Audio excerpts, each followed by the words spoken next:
여러분 안녕하세요. 찾아가는 새벽기도 시카고 예수사랑교회 조선영 목사입니다. 오늘도 변함없는 주님의 은혜와 평강이 저와 여러분의 삶에 종일 풍성하기를 기도합니다. 오늘 말씀은 사무엘상 22장 10절에서 22장 2절까지 말씀입니다. 제가 읽어드리지요. 다윗이 거기를 떠나 그날로 사울에게서 도망하여 가드왕 아기스에게로 갔다. 아기스의 신하들이 왕에게 보고하였다. 이 사람은 분명히 저 나라의 왕 다윗입니다. 이 사람을 두고서 저 나라의 백성이 춤을 추며 이렇게 노래하였습니다. 사울은 수천 명을 죽이고 다윗은 수만 명을 죽였다. 다윗은 이 말을 듣고 가슴이 뜨끔했다. 그는 가드왕 아기스 옆에 있는 것도 안전하지 못하다는 생각이 들었다. 그래서 그는 그들이 보는 앞에서는 미친 척을 하였다.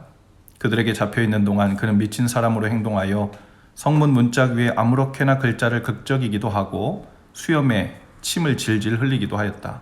그러자 아기스가 신하들에게 소리쳤다.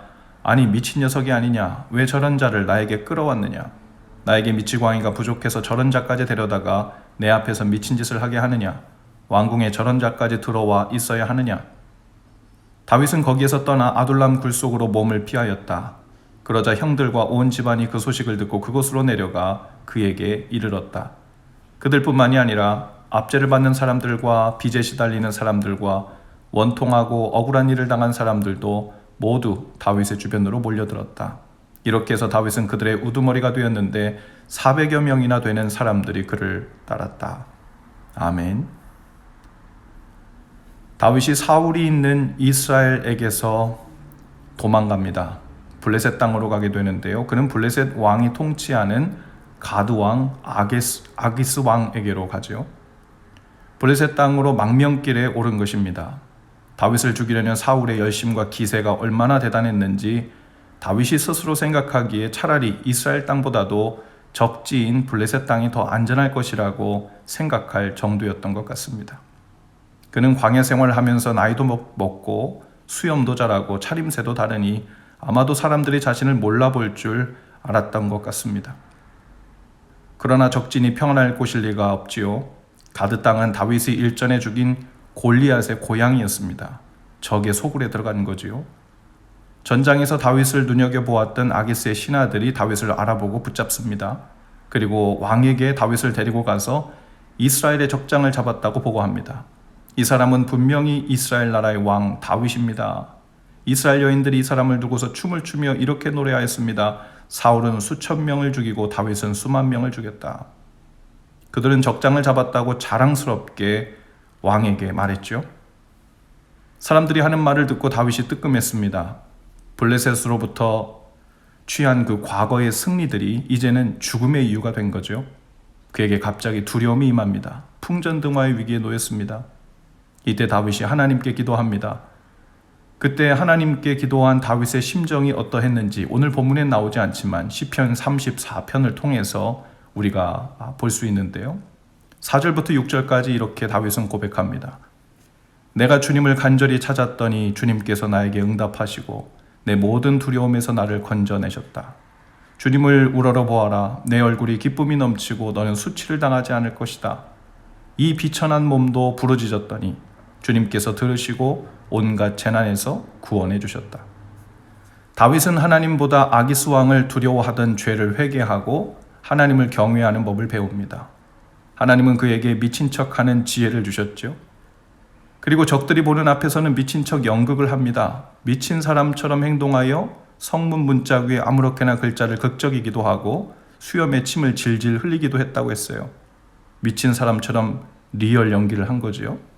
그런데 체면이 말이 아닌 겁니다. 이상합니다. 전능하신 하나님께서는 왜 다윗을 좀 더 멋있게 자존심 상하지 않게 기적을 주셔서 구해주시지 않고 왜 이렇게 초라해 보이는 방법으로 살게 하셨을까요? 이렇게 비굴하게 살아남는 것도 하나님이 주신 은혜가 맞을까?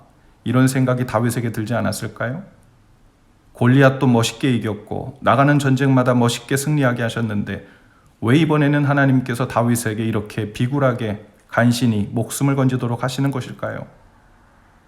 바로 이어지는 22장 1절과 2절에서 마치 그 이유를 궁금해하는 모든 사람들에게 설명하듯 이야기가 이어집니다. 다윗은 블레셋 가드왕 아기스를 떠나 유다 땅 아둘람 굴로 도망합니다. 아둘람은 다윗이 골리앗을 죽인 엘라 골짜기 약간 위쪽에 위치해 있었고 다윗의 고향 베들레헴에서도 멀지 않은 곳이었습니다. 다윗이 아둘람굴로 피신해 있다는 소식을 듣고 그의 형제, 아버지 집이 다 그에게로 왔다고 했어요. 왜냐하면 사울은 완전히 정신을 잃고 다윗뿐 아니라 다윗의 가족들까지도 해치고자 했기 때문이죠. 가족뿐만이 아니었습니다. 2절에 보니까 압제를 받는 사람들과 빚에 시달리는 사람들과 원통하고 억울한 일을 당한 사람들도 모두 다윗의 주변으로 몰려들었다고 했습니다. 그들이 약 400명이나 되었지만 모두 하나같이 약하고 원통하고 힘이 없고 피할 곳이 없는 약한 자들이었죠. 다윗은 강한 자들이 아니라 약한 자들의 우두머리가 된 것입니다. 이때를 위함이었을까요? 다윗은 미친 척하며 목숨을 구걸하는 사건을 통하여 아마도 가장 낮아진 상태에 있었던 것 같습니다. 가장 약한 마음을 이해하고 있었죠. 그는 이 일을 통해 약한 자들의 심정과 상황을 이해하는 목자가 된 것입니다. 환난당하는 자들을 이해하는 그들의 목자가 되었는데 바로 그런 환난당하는 백성들의 목자가 되신 하나님의 마음을 이해하도록 은혜를 주신 것 같습니다. 우리도 그리스도인으로서 증거가 늘 멋있고 폼나고 그러면 좋겠다고 기대를 합니다. 평범하지 않고 비범하면 좋겠고 늘 다윗이 골리앗을 이겨 넘어뜨리는 그런 종류의 극적인 순간이 우리의 삶에 연속적으로 일어나면 좋겠다 하고 생각도 합니다. 또 다윗이 전장에 나갈 때마다 하나님의 전적인 도우심으로 대승리를 했듯이 우리가 대하는 세상 속에서도 일상에서도 모든 문제들과 고난을 당할 때에도 늘 믿음으로 기도로 대승리를 했으면 하는 소원이 우리에게 있죠. 그래야 간증거리도 되고 하나님께 영광도 되지 않겠나 싶은 심정입니다. 다윗처럼 적들 앞에서 비굴하게 미친 척해서 살아남았다면 이것을 두고 사람들 앞에서 어떻게 하나님이 주신 지혜로 살았다고 하나님의 놀라운 인도하심과 역사하심이 있었다고 말할 수 있을까요? 좀 그렇겠지요. 그런데 때로 아니 많은 경우에 하나님은 우리 삶에 그런 인도하심, 그런 지혜, 그런 승리 같아 보이지 않는 승리를 때로 허락하십니다. 하나님은 더 큰 그림이 있으신 거예요. 늘 대장이 되고 주인공이 되고 믿음과 기도로 영웅이 되는 높은 자리조차도 때로는 겸손히 주님을 따라가고 환난당하고 비통한 상황에 있는 이웃들의 심정을 이해하고 친구가 되어주는 일에는 방해가 될 때가 있죠. 예수님은 말씀 한마디면 어떤 병이든 귀신 들린 것이든 고칠 수 있는 분이셨어요. 그러나 그분은 문둥병자를 찾아가 만져주셨고 귀신 들린 자들을 찾아가 만나셨고 창녀들과 세리들과 죄인들 곁에 낮은 자리에서 그들의 친구가 되어주셨습니다. 기적을 이루실 때도 많았지만 삭개오의 집에 들르신 것처럼 기적 없이 그저 그들의 집에 들어가 친구가 되어주고 약한 자들을 위하는 그들을 이해하는 임마누엘이 하나님이 되어주셨죠. 오늘 주님께서 하나님의 자녀들에게 그런 겸손함, 그런 건강한 약함, 겸손히 낮아져서 그들의 친구가 되어주는 것을 원하지 않으실까요? 우리가 경험한 약함으로 인하여 이해하고 공감할 수 있는 병든 사람들, 절망한 사람들, 슬픔과 고난 중에 있는 분들이 우리 곁에 있을 것입니다.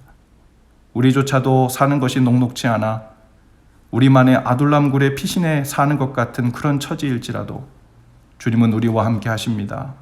그리고 고난당하고 환난당하는 자들을 우리 곁에 보내주셔서 친구가 되어주라고 위로해주라고 하십니다. 오늘 우리를 아둘람굴에 두신 하나님의 뜻, 그리고 우리에게 보내주신 약하고 원통하고 피할 곳이 필요한 사람들을 위한 성숙한 하나님의 자녀들로 오늘도 사실 수 있기를 주님의 이름으로 축복합니다. 기도합시다.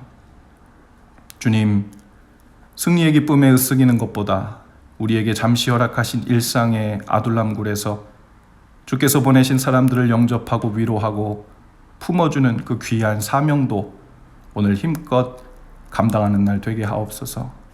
그들과 함께 하나님 나라를 꿈꾸고 도모하게 하시는 하나님의 놀라운 뜻을 믿고 오늘을 지내게 하옵소서. 예수님 이름으로 기도합니다. 아멘. 여러분 오늘도 예수 사랑으로 화이팅입니다. 내일 아침에 다시 찾아뵙지요.